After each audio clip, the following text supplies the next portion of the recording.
प्यारे बच्चों, स्वागत है आप सभी का आपके अपने YouTube चैनल प्रतिज्ञा क्लासेज गुमैया में। दोस्तों, मैं हूं प्रिंस यादव और चलिए आज के इस वीडियो में हम आपको पढ़ाने वाले हैं क्या तो क्लास 10th का एनसीईआरटी मैथ, यानी आप इसको बोल सकते हो एनसीईआरटी गणित। तो प्यारे बच्चों, आप भी अगर 2025 के लिए तैयारी कर रहे हैं तो आज से हम लॉन्च कर दिए हैं YouTube पे फ्री ऑफ कॉस्ट में आपको गणित का एनसीईआरटी बुक का जो है ना मैथमेटिक्स का सॉल्यूशन।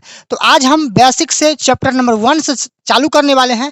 तो आप लोग इस थंबनेल को देख के आए हैं तो समझिए कि आपका चैप्टर नंबर 1 में जो एक्सरसाइज 1.1 है वो आज के इस वीडियो में ध्वस्त हो जाएगा। तो चलिए प्यारे बच्चों, हम बिना देर करते हुए हम इस वीडियो को प्रारंभ यानी चालू करते हैं। इससे पहले आपसे एक विनम्र विनती है कि आप हमारे चैनल पे नए बने हैं तो चैनल को सब्सक्राइब करके वीडियो को लाइक भी प्रेस कर दीजिएगा। और हमारे साथ अगर आप पेड क्लास में जुड़ना चाहते हैं तो आप क्या कीजिए, आप डिस्क्रिप्शन को चेक कर लीजिए, वहाँ पे हमारा ऐप का लिंक मिल जाएगा, आप जाके ऐप को डाउनलोड कर लेना। अदरवाइज प्ले स्टोर पे जाना, सर्च करना क्या तो प्रतिज्ञा क्लासेज ऐप, हमारा ऐप आ जाएगा, उसको इंस्टॉल करके रजिस्टर करके आप हमारे साथ पेड क्लास में भी जुड़ सकते हैं। उसके बाद व्हाट्सअप टेलीग्राम ग्रुप का लिंक अवेलेबल है नीचे डिस्क्रिप्शन में, आप अवश्य डिस्क्रिप्शन को एक बार चेक कर लेना। तो चलिए प्यारे बच्चों, आज का जो थंबनेल है क्या है, थंबनेल में बिहार बोर्ड कक्षा 10वीं एनसीईआरटी गणित यानी कक्षा 10 कहने का मतलब 10वीं वास्तविक संख्या रियल नंबर्स, जो कि आपको चैप्टर नंबर 1 में पढ़ना है ना। प्रश्नावली 1.1 यानी एक्सरसाइज 1.1 आज के इस वीडियो में पूरे ध्वस्त। यहाँ पर देख सकते हैं पूरा अध्याय समाप्त। Prince Yadav sir, maths expert teacher, ठीक है ना। चलिए प्यारे बच्चों, तो यहाँ पर आप देखेंगे बिहार बोर्ड क्लास 10 मैथ वास्तविक संख्या, जिसको आप बोलोगे रियल नंबर्स, यानी एक्सरसाइज 1.1 को हम लोग करने वाले हैं, जो कि आपके पास जो बुक होगा इस प्रकार के बुक होगा, ठीक है ना। चलिए, तो यहाँ पर सबसे पहले हम लोग पढ़ने वाले हैं वास्तविक संख्या यानी रियल नंबर। तो सबसे पहले समझिए कि वास्तविक संख्या होता क्या है और वास्तविक संख्या कहते किसको है। जब भी आप कोई भी इंस्टीट्यूट कोचिंग वगैरह में पढ़ते हैं तो जो चैप्टर चालू होता है उसमें आपको बेसिक से थ्योरी उसके बारे में उसको समझाया जाता है, उसके बाद जो है ना आपको एक्सरसाइज पढ़ना पड़ता है। तो मैंने समझिए कि आपको यहाँ थ्योरी से लेकर के और पूरे क्वेश्चंस के साथ साथ उदाहरण तक हम लोग चलने वाले हैं इस वीडियो में। देखिएगा यहाँ पर वास्तविक संख्या यानी रियल नंबर, वास्तविक संख्या हम किसको बोलेंगे बाबू बताओ। तो परिमेय संख्या तथा अपरिमेय संख्या के सम्मिलित रूप को वास्तविक संख्या कहते हैं, रियल नंबर कहते हैं। और वास्तविक संख्या यहाँ पर देख सकते हैं, अर्थात प्रत्येक परिमेय संख्या तथा अपरिमेय संख्या ये एक प्रकार के वास्तविक संख्या है, ठीक है ना बाबू, याद रखना इसको। अब यहाँ पर कहा गया है कि वास्तविक संख्या दो प्रकार के होते हैं। पहला होता है बाबू धनात्मक वास्तविक संख्या और दूसरा होता है ऋणात्मक वास्तविक संख्या। इसे आप कॉपी में नोट कर लेना, ठीक है ना। अदरवाइज इसका पीडीएफ हम ऐप पे डाल देंगे, वहां से आप डाउनलोड कर लेना। उसके बाद आता है बाबू वास्तविक संख्या में हम लोग को पढ़ना पड़ता है एचसीएफ और एलसीएम। एचसीएफ किसको बोलेंगे और एलसीएम किसको बोलेंगे। तो बाबू एचसीएफ का मतलब होता है हाईएस्ट कॉमन फैक्टर, इसका फुल फॉर्म नाम है एचसीएफ का हाईएस्ट कॉमन फैक्टर, यानी इसको हिंदी में बोलेंगे महत्तम समाप वर्तक। अब समझिए कि सर एचसीएफ का परिभाषा क्या होगा। तो वह बड़ी से बड़ी संख्या जो दी हुई प्रत्येक संख्या को विभाजित करे, वह बड़ी से बड़ी संख्या जो दी हुई प्रत्येक संख्या को विभाजित करे वह एचसीएफ कहलाता है, महत्तम समाप वर्तक कहते हैं। तो प्यारे बच्चों, इसका मैंने एक एग्जांपल ले लिया है। जैसे एग्जांपल 10, 20, 30, मैंने ये एग्जांपल उठा लिया है। अब 10, 20, 30 को देखो तो ये एक भी सब को काटेगा, 2 भी सब को काटेगा, 5 भी सब को काटेगा और 10 भी सब को काटेगा। तो आप परिभाषा से पकड़ लीजिए कि वह बड़ी से बड़ी संख्या जो दी हुई प्रत्येक संख्या को विभाजित करे। तो मान लो बच्चों यहाँ पर 10, 20, 30 ये संख्या दिया हुआ है। अब ये संख्या दिया हुआ है, इसको देखिए कौन कौन काट रहा है, 1 भी काट रहा है, 2 भी काट रहा है, 5 भी काट रहा है और 10 भी काट रहा है। तो ये होता है एचसीएफ, ठीक है ना बाबू। चलिए, आई होप कि समझ गए होंगे। अब आते हैं एलसीएम पे। अब देखिए एलसीएम होता क्या है। एलसीएम का मतलब होता है लोएस्ट कॉमन मल्टीपल, थोड़ा देर के लिए आप इसे फैक्टर भी बोल सकते हैं। इसका हिंदी होता है लघुत्तम समापवर्तक। क्या होता चला, लघुत्तम समापवर्तक। अब इसका डेफिनेशन समझिए, परिभाषा समझिए।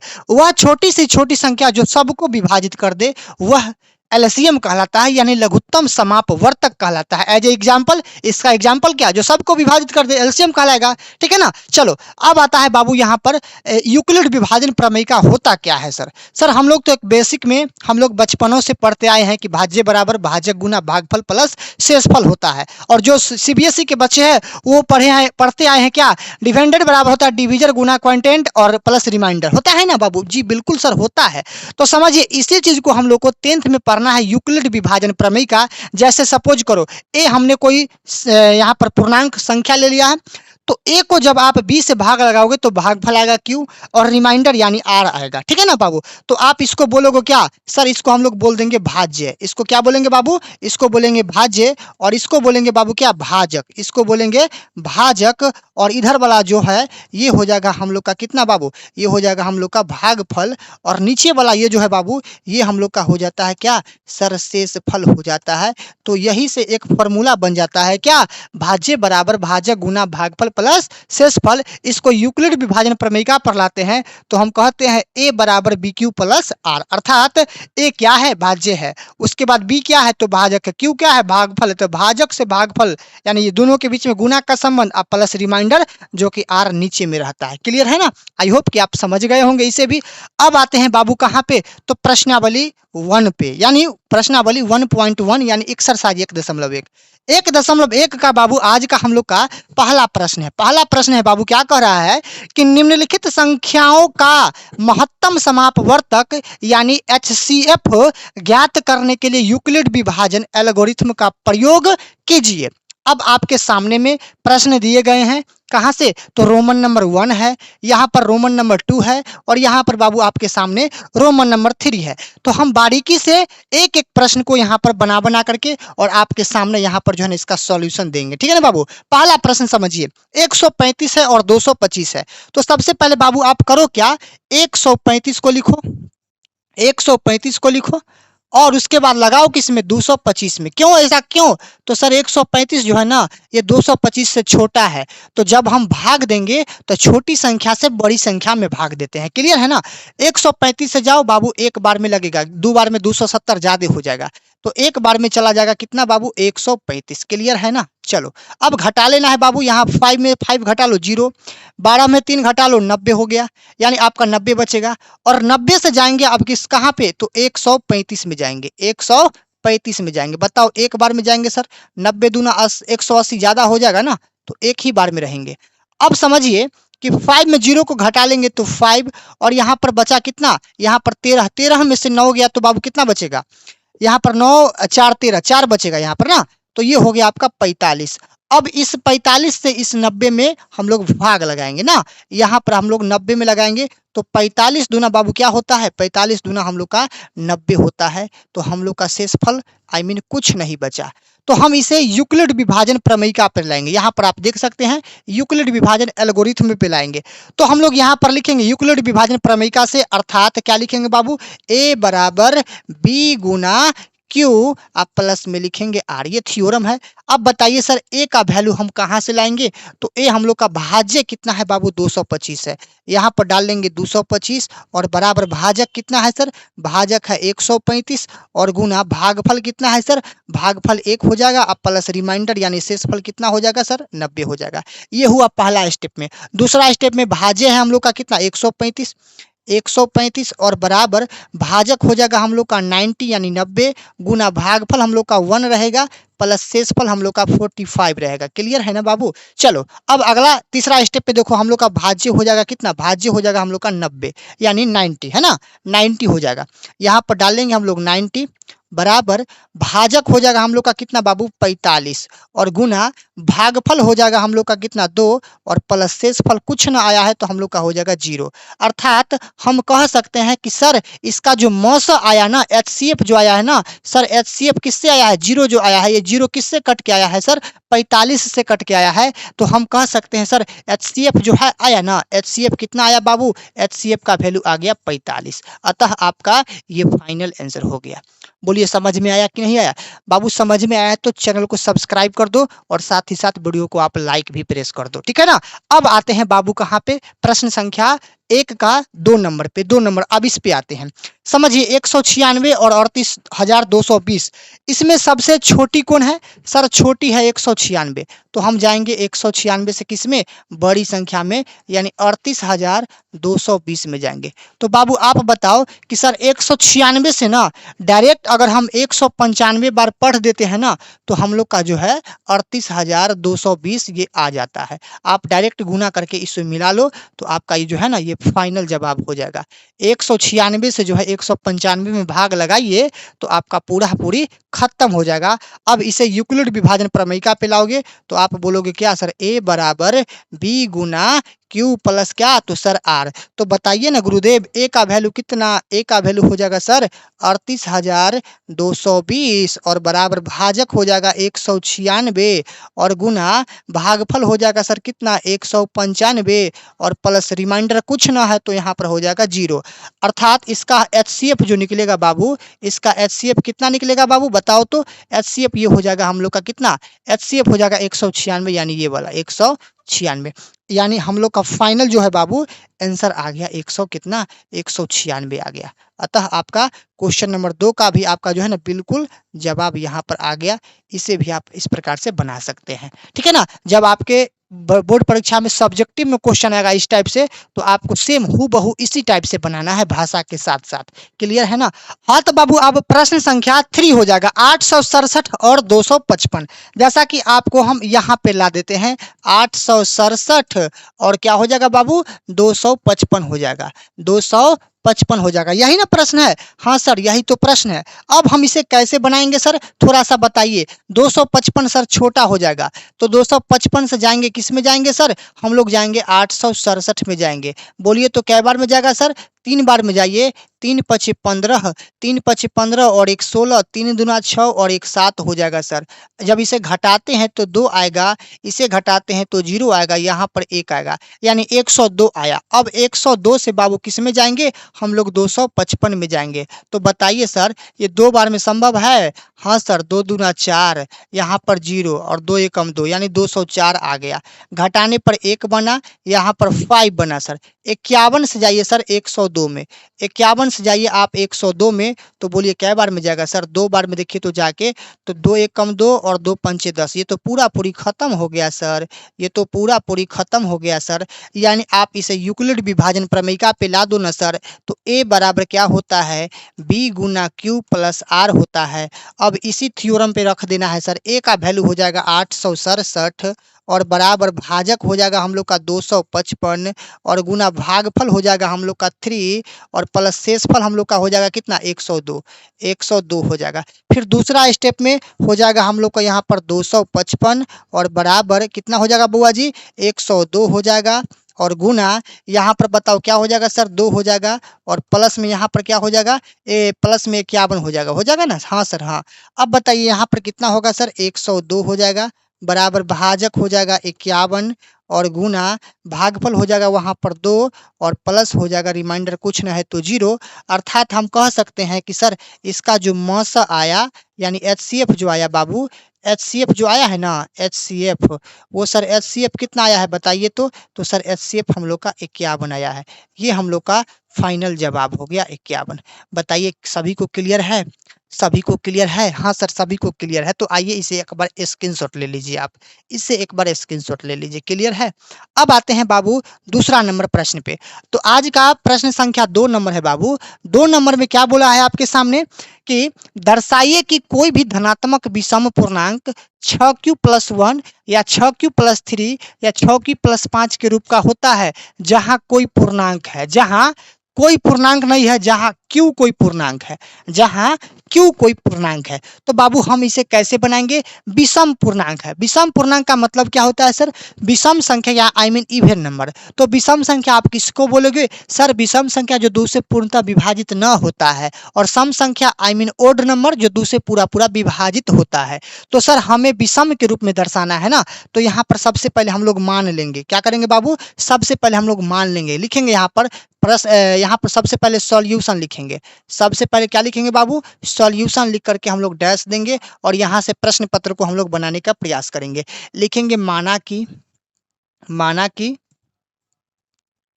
माना कि ए कोई धनात्मक विषम पूर्णांक है। धनात्मक विषम पूर्णांक है। हम लोग को तो इतना लिखना पड़ेगा भाषा में। तथा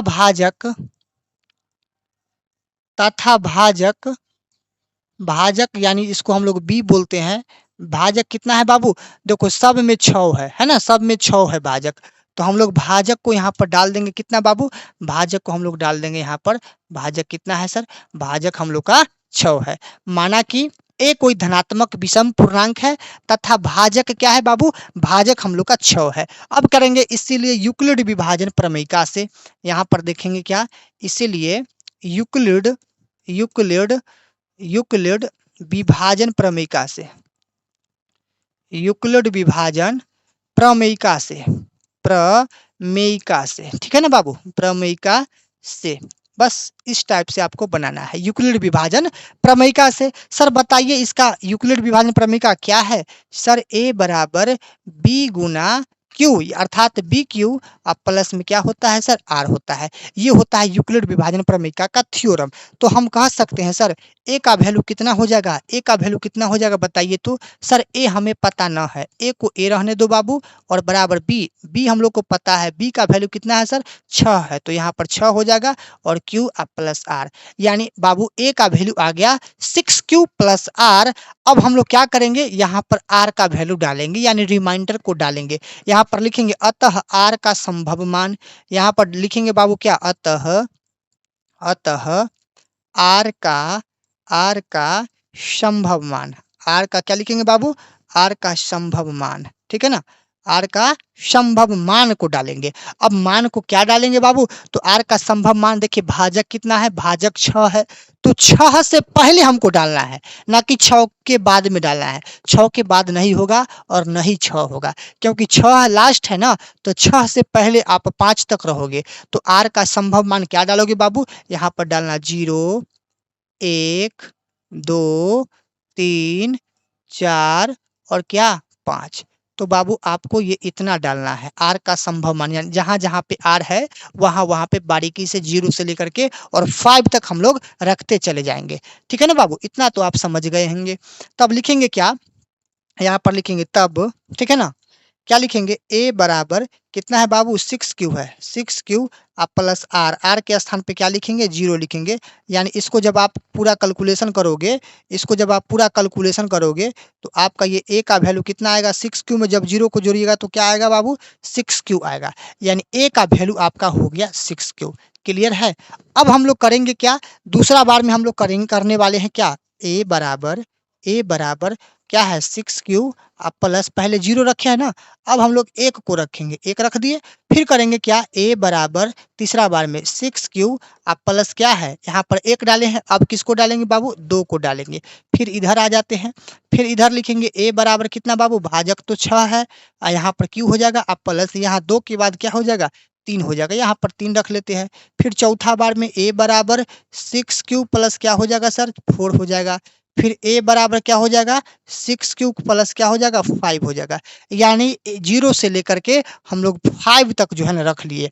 अब ए बराबर 6Q प्लस 6 नहीं रख सकते हैं, क्योंकि 6 रखते हैं तो ये भाजक 6 से 6 आपस में विभक्त हो जाएगा, पूर्ण रूप से कट जाएगा। इसीलिए 6 को न डालते हुए हम लोग 5 तक ही रहेंगे। जब आप इतना कर लेते हैं ना, तो आप सम को यानी ऑड नंबर को और इवन नंबर को आप बारीकी से अलग अलग छांट लो और फाइनल आंसर आप सजा दो। तो इसमें बताइए ऑड नंबर कौन कौन होगा? तो सर ऑड नंबर जो होगा ना बाबू, ऑड नंबर जो होगा ना बुआ जी, ऑड नंबर कौन होगा? 6Q होगा, 6Q प्लस 2 होगा, 6Q प्लस 4 ये हो जाएगा ऑड नंबर। अब माने बाकी जो बचा हुआ संख्या है ये सब हो जाएगा बाबू हम लोग का इवन नंबर, ठीक है ना? तो हम इसे लिख लेंगे यहाँ पर क्या, यहाँ ए के मान 6Q या 6Q प्लस 2 एवं 6Q प्लस 4 में 2 एक उभयनिष्ठ गुणनखंड है, यानी ये सब जो है ना 2 से विभाजित है, आई मीन ऑड नंबर है। अब हमें इवन नंबर को छांटना है, तो लिखेंगे जबकि 6Q प्लस 1 6Q प्लस 3 या 6q+5 में 2 एक उभयनिष्ठ गुणनखंड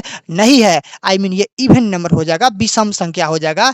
तो फाइनल जवाब लिखेंगे अतः 6q+1, 6q+3 और 6q+5 एक विषम पूर्णांक है। क्योंकि मुझे विषम वाला खोजना था ना, हमें तो विषम वाला खोजना था ना बुआ जी, यहाँ पर हमें विषम वाला खोजना था ना, तो इसीलिए हम यहाँ पर बुआ जी हम विषम को लिख दिए हैं। अतः आपका ये फाइनल जवाब हो गया। आई होप कि मेरी बात को आप समझ गए होंगे। अब आते हैं प्रश्न संख्या 3 पे। अब 3 नंबर बाबू समझना, यहाँ पर 3 नंबर प्रश्न में आपको सामने बोला गया है कि किसी परेड में 616 सदस्य वाली एक सेना आर्मी की टुकड़ी को 32 सदस्य वाले एक आर्मी बैंड के पीछे मार्च करना है। दोनों समूहों को समान संख्या वाले स्तंभों में मार्च करना है। उन स्तंभों की अधिकतम संख्या जिसमें वो मार्च कर सकते हैं। तो बताइए बाबू, स्तंभों की अधिकतम संख्या कितनी है? स्तंभों की अधिकतम संख्या कितनी है बाबू? सबसे पहले आप सॉल्यूशन लिखो, सबसे पहले आप सॉल्यूशन लिखो, ठीक है ना। और सॉल्यूशन में आप क्या लिखो कि स्तंभों की अधिकतम संख्या, स्तंभों की अधिकतम संख्या, स्तंभों की अधिकतम संख्या, अधिकतम संख्या, अधिकतम संख्या बताइए तो सर, स्तंभों की अधिकतम संख्या कितना है? सर 616 है। यहाँ पर आप लिख लो 616। स्तंभों की अधिकतम संख्या हम लोग का 616 हो जाएगा। लेकिन प्यारे बच्चों, इस टाइप का प्रश्न में आप क्या करोगे, इसका आर्मी के टुकड़ी को 32 सदस्यों में 32 सदस्यों वाले आर्मी के बैंड के पीछे मार्च करना है। तो आप क्या करो सर, आप क्या करो, यहाँ पर ध्यान दो। आप 616 और 32 है यहाँ पर, तो 616 और 32 का आपको क्या कर दो, यहाँ पर इसे आप आंख मूंद करके सर HCF कर दो। इसे क्या कर दो, HCF कर दो, आपका LCM निकल जाएगा। अब कहिएगा सर HCF कैसे बनाएंगे? तो 32 सर छोटा है और 32 से लगा देंगे 616 में। अब कै बार में जाएगा, थोड़ा सा मुझे बता दो सर। तो हम यहाँ पर अगर एक बार में जाते हैं तो ये जाता है 32, ठीक है ना। एक बार में जाते हैं तो 32, ठीक है ना बुआ जी। अब घटा लेते हैं, 11 में से 2 गया 9, और यहाँ पर हो जाएगा 5 में से 3 गया 2, यानी 29, ऊपर से 6 आ जाएगा। अब 9 बार में जाते हैं तो 9 दूना 18, 9 तिया 27 और एक 28, यानी 288। अब हम इसे क्या करेंगे बुआ जी, इसे घटा लेते हैं। 16 में से 8 गया 8, और यहाँ पर तो 8 ही आएगा ना, तो 8 से अब जाएंगे किस में, 32 में जाएंगे। तो सर 8 चौका कितना हो जाएगा, 8 चौका हो जाएगा हम लोग का 32, जो कि ये क्या है बाबू, ये 32 जो है आपस में ये दोनों पूर्ण रूप से हम लोग का ये कट रहा है। तो देखिए, तो इसे यूक्लिड विभाजन पे नहीं ना बैठाना है, नहीं बैठाना है, तो हम इसे यूक्लिड विभाजन में बैठा देंगे, बैठा सकते हैं, कोई दिक्कत ना है। तो यहाँ पर लिखेंगे यूक्लिड विभाजन प्रमेयिका से, यानी A बराबर कितना सर, B गुना Q+R। तो हमें इस फॉर्मूला के माध्यम से, इस यूक्लिड विभाजन के माध्यम से यहाँ पे वैल्यू को डाल देंगे। A कितना है सर, A है हम लोग का 616, बराबर B कितना है, 32 है। यहाँ पर लिखेंगे 32 अगुना भागफल कितना है, यहाँ पर 19 हो जाएगा, प्लस रिमाइंडर कितना है, यहाँ पर 8 हो जाएगा। फिर दूसरा स्टेप में लिखेंगे यहाँ पर कितना सर, 32 बराबर 8, और गुना में लिखेंगे कितना 4, और प्लस में कुछ ना है तो 0, अर्थात स्तंभों की अधिकतम संख्या कितनी होनी चाहिए, 16 होनी चाहिए। यानी हम इसका HCF निकालते हैं तो HCF का वैल्यू जो होता है 16 नहीं बल्कि 8 होगा। HCF कितना होगा बाबू, 8 होगा। ये आपका फाइनल आंसर हो गया। तो आप यहाँ लिखे थे स्तंभों की अधिकतम संख्या 616, लेकिन अब जो है यहाँ पर हो जाएगा 8। अधिकतम स्तंभों वाली संख्या कितनी हो जाएगी, 8 हो जाएगी। आपका ये फाइनल आंसर हो गया। यहाँ पर लिख देना नीचे में, अतः स्तंभों की अधिकतम संख्या बराबर 8। अतः स्तंभों की अधिकतम संख्या कितना, 8। ये आपका फाइनल जवाब हो गया। अब बाबू हम लोग आते हैं प्रश्न क्रमांक 4 पे। अब 4 में समझिए, 4 में बोला है यूक्लिड विभाजन प्रमेयिका का प्रयोग करके दर्शाइए कि धनात्मक पूर्णांक का वर्ग किसी पूर्णांक m के लिए 3m या 3m+1 के रूप का होता है। बाबू m के लिए 3m या 3m+1 के रूप का होता है। बाबू हमें इस टाइप से प्रश्न को बनाना है। सबसे पहले आप लिखिएगा क्या, सॉल्यूशन। सबसे पहले आप लिखिएगा सॉल्यूशन, ठीक है ना। अब यहाँ से प्रश्न को बनाने का आप लोग प्रयास करना, ठीक है ना। लिखेंगे माना कि a कोई धनात्मक पूर्णांक है। माना कि क्या लिखेंगे बाबू, a कोई धनात्मक पूर्णांक है। माना कि a कोई धनात्मक पूर्णांक है, धनात्मक पूर्णांक है। तथा भाजक क्या है, भाजक यानी हम कह सकते हैं इसे बी, भाजक यानी बी। बी कितना है बाबू, बी हम लोग का सब में 3 है ना, 3 है, तो भाजक हो जाएगा हम लोग का 3। इसीलिए यूक्लिड विभाजन प्रमेयिका से, इसीलिए यूक्लिड विभाजन प्रमेयिका से, यूक्लिड विभाजन प्रमेयिका से, प्रमेयिका से बस आपको इतना लिख देना है। अब यूक्लिड विभाजन प्रमेयिका में आपको क्या करना है सर, इसका यूक्लिड विभाजन प्रमेयिका का थ्योरम होता है, क्या होता है सर, a बराबर b गुना q, अर्थात बी क्यू, अर्थात क्या लिखेंगे, a बराबर बी क्यू आप प्लस आर। तो बताओ सर a का वैल्यू कितना है, 9 है, तो a रहने दो, बराबर b का वैल्यू कितना है, b यानी भाजक 3 है, साथ में q आप प्लस हो जाएगा r, यानी a बराबर कितना आया बउआ जी, a बराबर आया 3q प्लस आर आया, a बराबर 3q प्लस आर आया। अब r का संभव मान को डालेंगे, r का संभव मान को डालेंगे तो आप यहाँ पर लिख सकते हो, क्या लिख सकते हो पता है, यहाँ पर आप लिख सकते हो बाबू क्या, तो जीरो जो है ना, जीरो जो है ये बड़ा है, बराबर है किससे, आर से, और आर जो है बाबू, और आर जो है ये बड़ा है किससे, बी यानी भाजक से। इसे आप याद रखना, यानी बाबू हम इसे कह सकते हैं थोड़ा देर के लिए, इसे हम कह सकते हैं, क्या कह सकते हैं पता है, इसे हम कह सकते हैं कि सर सर सर बताइए ना, यानी हम कह सकते हैं कि सर जीरो जो है ना आर से बड़ा है, बराबर है, और आर जो है बड़ा है किससे, भाजक यानी बी से, यानी 0 और 3 के बीच में लिखना है, यानी 0 और 3 के बीच में हमको लिखना है। तो आइए हम बारीकी से एक एक करके हम अब इसको जो है ना थोड़ा सा बनाने का प्रयास करते हैं।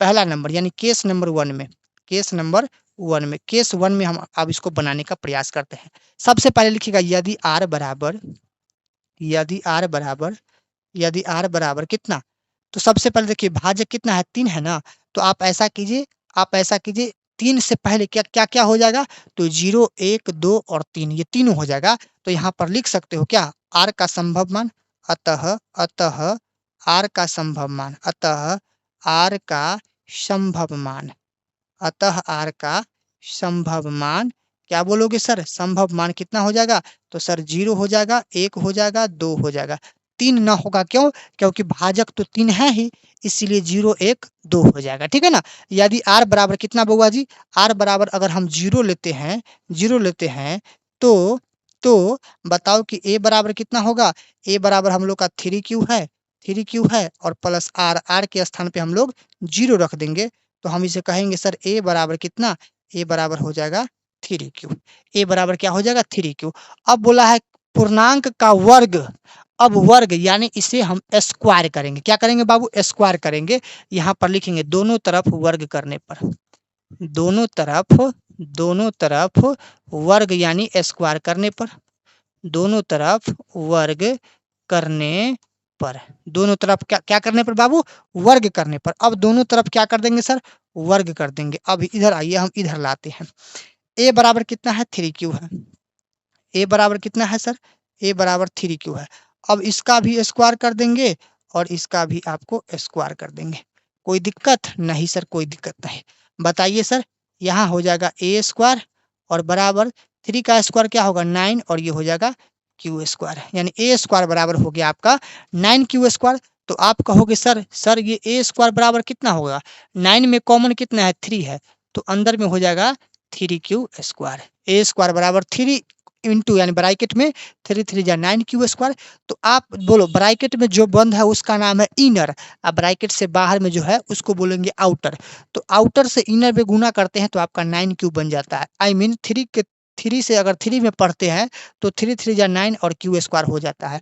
तो आप इनर को झाँप दीजिए यहाँ पे, इनर को आप छोड़ दीजिए यहाँ पे, तो आप बोलिएगा क्या, आप बोलिएगा क्या, आप बोलेंगे थोड़ा देर के लिए यही कि सर अगर हम ए स्क्वायर बराबर लिखूँ, ए स्क्वायर बराबर लिखूँ यहाँ पर क्या 3 और यहाँ पर इतना बराबर क्या लिख सकते हैं, m लिख सकते हैं, m लिख सकते हैं। यहाँ पर लिख देंगे जहाँ जहाँ जहाँ m बराबर कितना 3q स्क्वायर, m बराबर 3q स्क्वायर, ठीक है ना बाबू। यहाँ m का वैल्यू हम मान लिए हैं कितना 3q स्क्वायर, यानी जो ब्रैकेट में 3q स्क्वायर है ना इसके जगह पर हम m मान दिए हैं, तो बाहर में तो 3 है ही, यानी a स्क्वायर बराबर 3, तो ए स्क्वायर बराबर 3 और ब्रैकेट में 3q स्क्वायर है, इसके जगह पे हमने m मान दिया है। कोई दिक्कत बाबू? नहीं सर, कोई दिक्कत नहीं है। अब हम लोग करेंगे क्या, अब हम लोग बारीकी से अगले स्टेप में आएंगे, यानी केस नंबर 2 में आएंगे। यहाँ पर समझिए, अब केस नंबर 2, केस तो 1 हो गया था ना, अब केस नंबर 2।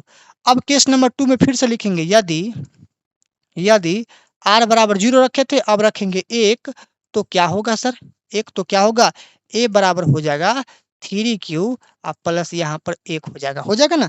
यहाँ पर हम लोग क्या रखे थे, 0, अब रखेंगे 1 रखेंगे, 1 रख दिए। अब फिर से इसको क्या करेंगे, वर्ग करेंगे। यहाँ पर लिख देंगे दोनों तरफ वर्ग करने पर, दोनों तरफ वर्ग करने पर, दोनों तरफ वर्ग करने पर, वर्ग करने पर बताइए, इधर कर दीजिएगा आप a का वर्ग और इधर आप कर दीजिएगा 3q प्लस 1 का वर्ग, कर दीजिएगा ना। हाँ कर देंगे सर। ये हो जाएगा हम लोग का a स्क्वायर बराबर, इसको आप कर दीजिए a प्लस बी के होल स्क्वायर पे।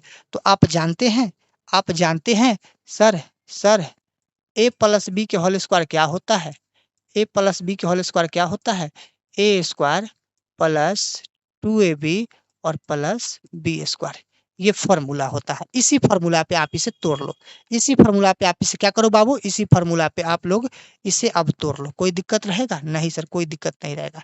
आइए जनाब, इसे हम तोड़ लेते हैं। इसको लिखेंगे a स्क्वायर यानी 3q का स्क्वायर प्लस 2ab, 2 इंटू ए का मान हो जाएगा 3q इंटू बी का मान हो जाएगा 1 प्लस बी स्क्वायर यानी 1 का स्क्वायर हो जाएगा। बोलिएगा क्या सर, a स्क्वायर बराबर ये हो जाएगा 3 का स्क्वायर कितना 9, ये हो जाएगा q स्क्वायर प्लस 2 तिहाई 6 और 6 एकम 6 और साथ में हो जाएगा q प्लस 1 का स्क्वायर होगा 1, होगा ना। अब थोड़ा सा बताइए सर, इसमें कुछ कॉमन है? हाँ सर कॉमन है। a स्क्वायर बराबर अगर हम यहाँ से 3 को कॉमन लेते हैं तो अंदर बचता है 3q स्क्वायर और प्लस यहाँ बचता है 2q और यहाँ पर हो जाएगा कितना, प्लस में 1 हो जाएगा ना। यानी 3 के पढ़े तो 3 3 जा 9q स्क्वायर और 3 2 जा 6q, अब प्लस 1 को बाहर में कर दिए। हम यहाँ पर लिख सकते हैं क्या, a स्क्वायर बराबर ये बाहर में 3 और इतना के स्थान पे हम लोग m लिख देंगे। क्या लिखेंगे, m लिखेंगे और प्लस में 1 रहेगा। ये हम लोग का दूसरा केस आ गया। हम यहाँ पर लिख देंगे, क्या लिखेंगे, यहाँ पर लिख देंगे बगल में कि क्या, जहाँ जहाँ m बराबर कितना 3q स्क्वायर प्लस 2q, बस इतना आपको लिख देना है। इतना क्यों लिखना है पता है, क्योंकि इनर में जो ब्रैकेट में है ना 3q स्क्वायर प्लस 2q, इतना के जगह पे हम लोग m माने हैं। तो a स्क्वायर बराबर 3 और ब्रैकेट वाले के स्थान पे m लिख दिया और बाहर में 1 है। ये हम लोग का आ गया केस नंबर 2 में। अब हम लोग को केस नंबर 3 बनाना है, तो हम लोग क्या करेंगे, केस नंबर 3 को भी इधर बना लेंगे। लिख देंगे केस नंबर 3, केस 3 में क्या करेंगे बाबू, यदि r बराबर 2 तो 2 हो तो ठीक है ना, r बराबर 2 हो तो a बराबर कितना होगा बाबू बताओ, 3q प्लस 2 होगा। यहाँ पर लिख दो, दोनों तरफ वर्ग करने पर, दोनों तरफ वर्ग करने पर, वर्ग करने पर, दोनों तरफ वर्ग करने पर, ठीक है ना। इतना आपको लिख देना है। बताइए, यहाँ हो जाएगा सर a का वर्ग और यहाँ हो जाएगा हम लोग का 3q प्लस 2 का वर्ग। अब इसे आप स्क्वायर कर लो, फिर भी वही फॉर्मूला आया a प्लस बी के होल स्क्वायर पे। इसको लिखो a स्क्वायर यानी a स्क्वायर बराबर, इसको लिखिए आप a स्क्वायर प्लस 2ab यानी 2ab प्लस बी स्क्वायर। ये a प्लस बी के होल स्क्वायर पे बैठा दिए, ये वाले फॉर्मूला पे बैठा दिए इसको, ठीक है ना। अब करेंगे क्या सर, a स्क्वायर, क्या करेंगे यहाँ पर a स्क्वायर बराबर 3 का स्क्वायर होगा 9q स्क्वायर, ठीक है ना, प्लस 2 तिहाई 6, 6 दूना कितना होगा 12q अब प्लस 2 का स्क्वायर क्या होगा 4 होगा।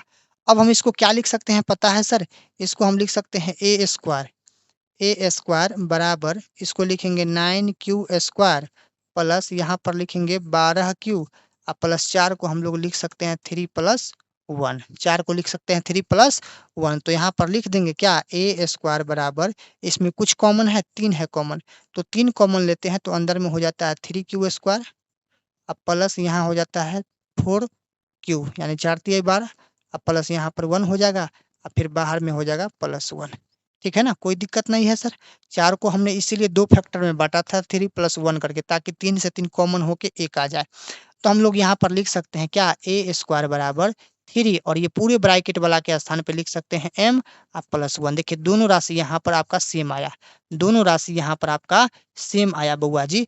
तो जब जब सेम सेम राशि आए तो आप क्या कह सकते हो, जब सेम राशि आए तो आप कह सकते हो सर यहाँ से आगे कैलकुलेशन नहीं कर सकते हैं, तो यहाँ लिख सकते हैं क्या, अतः, या यहाँ पर लिख सकते हैं क्या, जहाँ जहाँ जहाँ m बराबर कितना, तो 3q², 3q² आप प्लस में लिखेंगे क्या, 4q आप प्लस कितना, 4q + 1। बस इतना हम लोग लिख दिए हैं। क्यों लिख दिए हैं, क्योंकि ये ब्रैकेट ब्रैकेट वाले के स्थान पे हमने माना था m।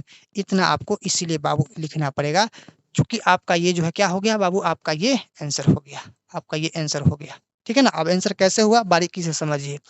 यहाँ पर आपका पहला केस में कितना है बाबू, m के लिए पहला केस में है 3m और दूसरा केस में है 3m + 1।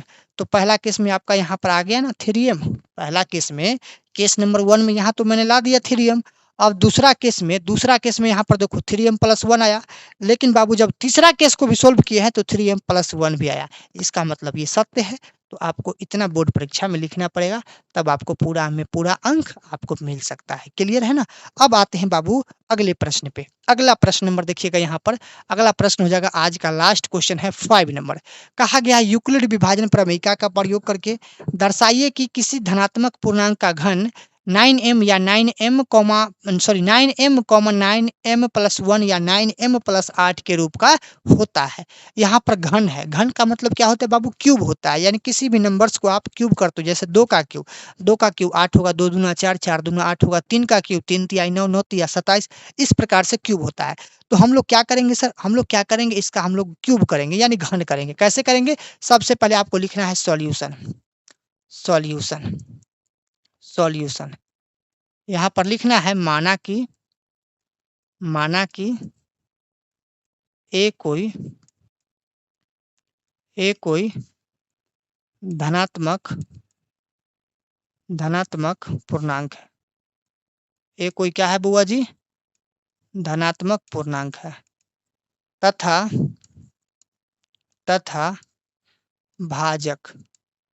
भाजक यानी b कितना हो जाएगा, देखो ये सब में 9 है ना। तो 9 माने इसका घन है, तो घन 9 किसका होगा, यानी 3 आ जाएगा इसमें से, तो घन हो जाएगा हम लोग का 3 है। घन कितना हो जाएगा, 3 है। 9 जो है ये 3 का स्क्वायर है, तो हम लोग का घन यहाँ पर कॉमन बन गया, भाजक 3 बन गया। इसीलिए यूक्लिड विभाजन प्रमेयिका से, इसीलिए यूक्लिड विभाजन प्रमेयिका से,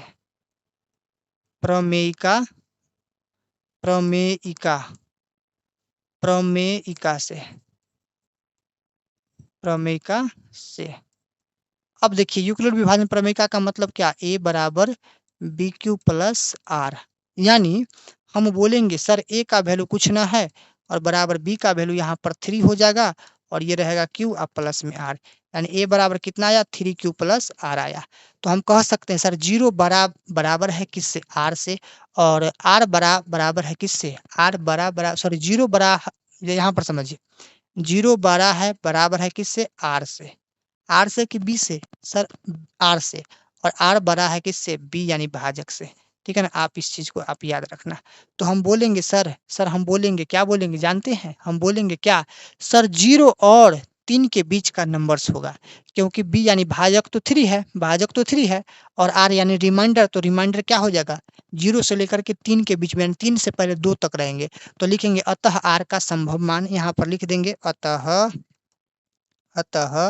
r का संभव मान, अतः r का संभव मान, लास्ट 3 है ना भाजक, तो हम लिखेंगे यहाँ पर 0, 1 और 2।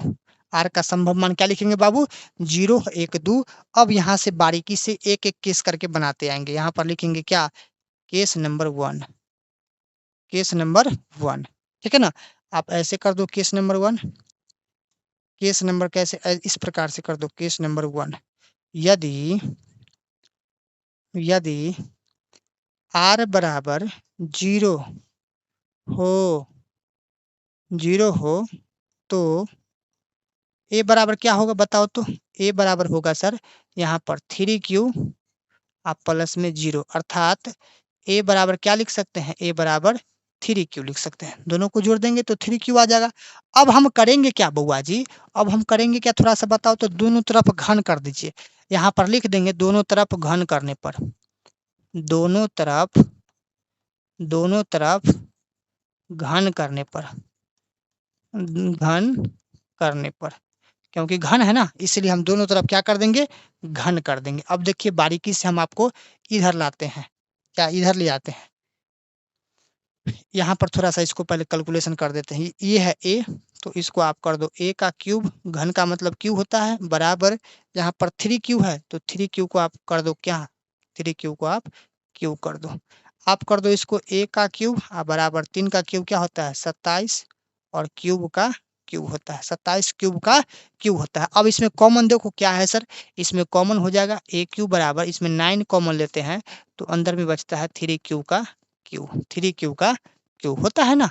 तो हम लिख सकते हैं लेट, मान लिया कि 3q बराबर m, यहाँ पर लिख देंगे लेट, यानी मान लिया कि 3q का क्यूब बराबर कितना? m, यानी हमने मान दिया है 3q का क्यूब बराबर m, यानी ब्रैकेट में 3q है ना, इतना बराबर हमने माना है m। तो यहाँ पर लिख सकते हैं क्या? a क्यूब बराबर कितना? यहाँ पर 9 हो जाएगा और 3q के स्थान पे हम लोग का m हो जाएगा। तो हम यहाँ पर कह सकते हैं, क्या कह सकते हैं सर? ए क्यू का वैल्यू कितना आ गया? 9m आ गया। ए क्यू का वैल्यू क्या आएगा? m आएगा। यहाँ पर लिख दो बगल में, क्या लिखो बुआ जी? क्या लिखोगे? जहाँ m बराबर 3q का क्यू, जहाँ m बराबर क्या लिख सकते हैं? 3q का क्यू लिख सकते हैं। कोई दिक्कत है? नहीं, कोई दिक्कत नहीं है सर। अब आते हैं केस नंबर 2 में। केस नंबर 2 में यहाँ पर लिखेंगे यदि r बराबर 1 हो तो a बराबर कितना होगा बताइए तो? a बराबर होगा 3q प्लस आर, a बराबर 3q प्लस आर, आर के जगह पर 1 रखेंगे, लिखेंगे यहाँ पर दोनों तरफ घन करने पर, घन करने पर। अब बताइए यहाँ पर हो जाएगा a का घन और यहाँ पर हो जाएगा 3q प्लस 1 का घन, ठीक है ना। a का घन का क्या हो जाएगा? a क्यू बराबर, इसको a प्लस बी के होल क्यू पे तोड़ लो तो एक फार्मूला है, यहाँ पर सीख जाओ आज। a प्लस बी का होल क्यूब क्या होता है? a cube plus B cube plus 3ab into A plus B होता है। इसे आप पूरे जीवन भर के लिए मत भूलना। A cube plus B cube बराबर ए प्लस बी का होल क्यूब क्या होता है? A cube plus B cube plus 3ab into A plus B होता है बाबू। इसे आप कभी भी मत भूलना। इसे आप क्या करना बुआ जी? इसे आप कभी भी आप इसे मत भूलना। अगर इसको भूलते हैं तो आपको थोड़ा देर के लिए जो है यहाँ पर माने कि सवाल जो है ना नहीं बन पाएगा, इसीलिए इसे आप मत भूलना, ठीक है ना बाबू। अब आइए यहाँ पर हम इसे बनाते हैं, ठीक है ना। इसे हम बनाते हैं एक, यहाँ a प्लस बी का होल क्यू पे तोड़ दो, लिखो यहाँ पर a cube plus B cube plus 3ab into A plus B, 3q plus 1। यहाँ पर लिखेंगे a क्यूब बराबर 27 क्यूब का क्यूब प्लस, यहाँ पर इसको लिखो 27 क्यूब का स्क्वायर प्लस यहाँ पर कितना है 9 क्यूब, आप प्लस में लिख दो इसको 1, प्लस में इसको लिख दो 1। कोई दिक्कत है? नहीं सर, कोई दिक्कत नहीं है। अब हम क्या कर सकते हैं? अब हम क्या कर सकते हैं बाबू? इसमें कॉमन बनाओ तो ए क्यूब बराबर, इसमें कॉमन आ जाएगा 9 तो बाहर में बचेगा 3 क्यूब का क्यूब प्लस यहाँ पर बचेगा 3 क्यूब का स्क्वायर प्लस बचेगा क्यूब और यहाँ पर बचेगा प्लस में 1। तो हम यहाँ पर लिख सकते हैं जहाँ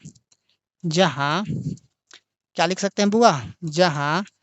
जहाँ m बराबर कितना, तो ब्रैकेट में है 3q का क्यूब प्लस 3q का स्क्वायर, क्या है ब्रैकेट में? 3q का स्क्वायर और प्लस में क्या है यहाँ पर q, इतना बराबर हमने m मान लिया है। इतना बराबर क्या मान लिया बुआ m, जहाँ m बराबर क्या है 3q का q plus 2q plus q, यानी इतना बराबर हमने m मान लिया है। तो यहाँ पर लिखेंगे इसीलिए a का क्यूब बराबर कितना हो जाएगा 9m प्लस में 1 हो जाएगा। ये हो जाएगा a का क्यूब बराबर 9m प्लस 1 हो गया ये। अब हम क्या करेंगे सर, अब हम लोग यहाँ पर केस नंबर 2 में 1 न रखे हैं, अब हम लोग 2 रखेंगे, केस नंबर 2 यानी केस नंबर 3 हो जाएगा। केस जो है ना, केस नंबर हम लोग का अब 3 हो जाएगा, 3 हो जाएगा। यदि r बराबर 1 रखे थे, यहाँ पर तो 1 रखे थे, अब रखेंगे क्या 2 हो तो a बराबर 3q प्लस 2, दोनों तरफ घन करने पर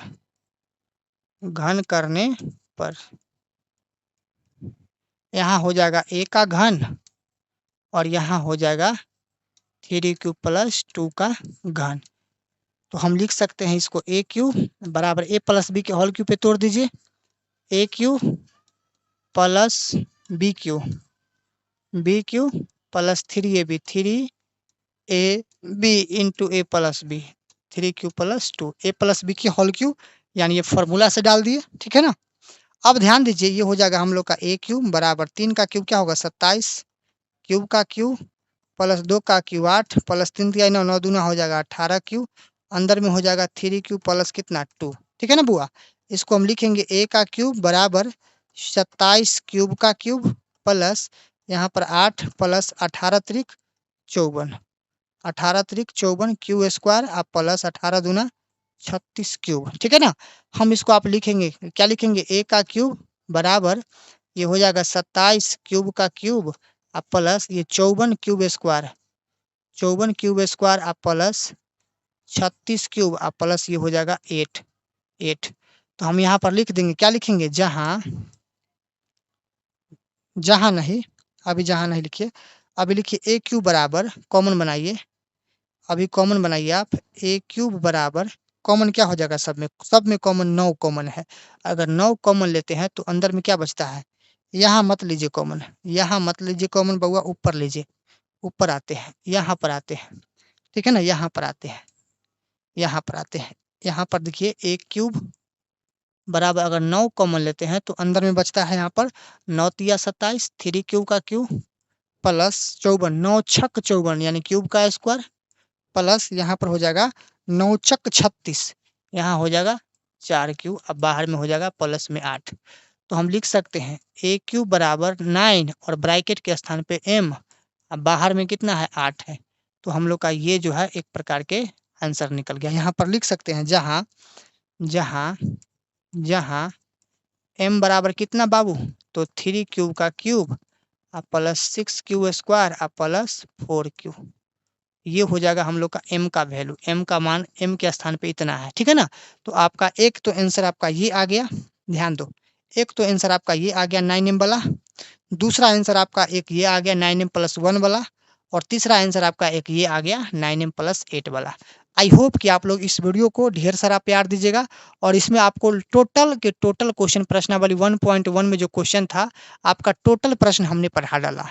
तो इस वीडियो को देखने के बाद आपको अंदर से क्या जिज्ञासा लग रहा है, अंदर से कि हाँ सर प्रिंस सर आपसे हम कुछ इस वीडियो के माध्यम से पढ़ने के बाद मुझे लगा है कि हम अब मैथ्स को पढ़ा भी सकते हैं। तो आप एक बार जरूर अपना फीडबैक नीचे कमेंट सेक्शन में देना, ठीक है ना। और इसका बाबू पीडीएफ है, हम ऐप पे दे देंगे, सॉल्यूशन पीडीएफ पैनल पीडीएफ आपको ऐप पे दे देंगे, आप हमारा ऐप को डाउनलोड कर लो, जाके प्रतिज्ञा क्लासेज ऐप है प्ले स्टोर पे मिल जाएगा, अदरवाइज लिंक आपको इस वीडियो के डिस्क्रिप्शन में है। मिलते हैं आने वाले किसी और अगले वीडियो में, तब तक के लिए सभी को जय हिंद, लव यू।